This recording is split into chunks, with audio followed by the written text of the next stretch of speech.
Profesor Uplimni, precisamente trayendo a colación el recuento que hace el senador Barreras,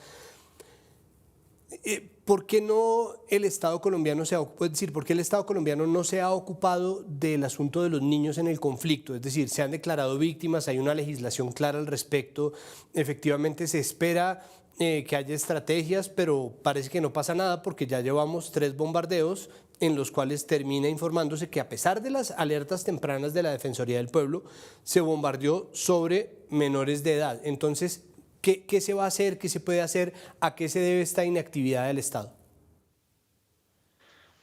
Yo creo que en estas decisiones de bombardeo, uno de los temas fundamentales es que eh, los ministros, el gobierno, han defendido la idea de que un niño guerrillero, un adolescente guerrillero, es un combatiente como un adulto y por consiguiente es un objetivo militar legítimo y que por consiguiente pueden bombardearlo, porque son unas máquinas de guerra y que si se convirtieron en máquinas de guerra, la culpa es exclusivamente de la guerrilla. Pero entonces ahí se desconocen varios principios del derecho internacional humanitario. O sea, el derecho que trata de regular las guerras para que las guerras que siempre son atroces sean un poco menos atroces y respeten a la población civil y tengan ciertos criterios humanitarios. El primero es el principio de no reciprocidad. Es decir, en el derecho internacional humanitario, el hecho de que una parte viole el DIH no autoriza a la otra a violarlo. Es obvio que las guerrillas, al reclutar menores, están violando el derecho internacional humanitario y están cometiendo crímenes de guerra y por ellos deben responder. Pero el hecho de que ellas las hayan violado y tengan en sus campamentos a niños o adolescentes en armas no autoriza al Estado a considerarlos objetivo militar. Eso es como considerar que si la guerrilla secuestra a alguien y lo tiene en el campamento, entonces uno dice, como la guerrilla fue la que secuestró y está en el campamento, pues de malas yo puedo bombardear. No, si uno considera que el niño adolescente guerrillero no es objetivo militar, no es en sí mismo un combatiente, sino una víctima, entonces el hecho de que la guerrilla sea responsable de su reclutamiento forzoso no autoriza el bombardeo por parte del ejército. Entonces la pregunta es, ¿puede uno considerar a un adolescente guerrillero como combatiente en términos del derecho internacional humanitario y por consiguiente considerar el objetivo militar y por consiguiente hacer esa acción de bombardearlo?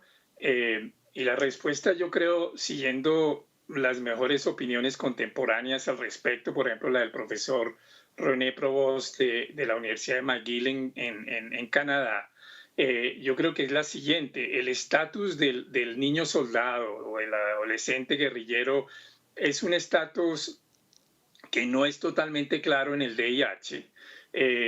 Sin embargo, la opinión más autorizada a mi juicio y que yo comparto es que en principio deben ser considerados como víctimas porque no se puede asimilar a un niño guerrillero, a un adolescente guerrillero, a un adulto guerrillero, por una simple razón, que no tiene la autonomía necesaria para decidir ir a la guerra. Y por eso se considera que todo reclutamiento de un menor, incluso con su aparente voluntad, es un crimen de reclutamiento forzado.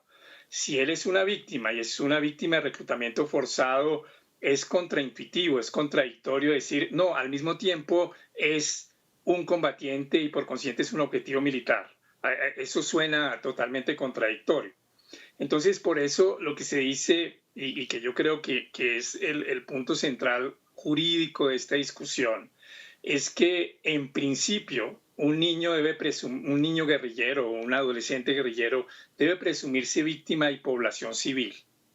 Puede haber circunstancias particulares en donde ese adolescente guerrillero esté participando activamente en las hostilidades. Yo ponía un ejemplo en mi columna del domingo, que esa guerrilla haga un ataque a un poblado y el niño esté en ese ataque. En ese momento, uno puede decir, en ese momento puede ser atacado legítimamente por el ejército. Pero que ese niño esté en un campamento y entonces se diga que como está en un campamento y ya tiene uniforme guerrillero, deja de ser niño y se convierte en un adulto guerrillero, o como decía el senador Barreras en ese infortunado trino del ministro, como de pronto en el futuro llegue a ser un jefe guerrillero, entonces uno puede considerarlo hoy un objetivo militar. No, sigue siendo un niño y sigue estando sometido en principio a la protección del VIH.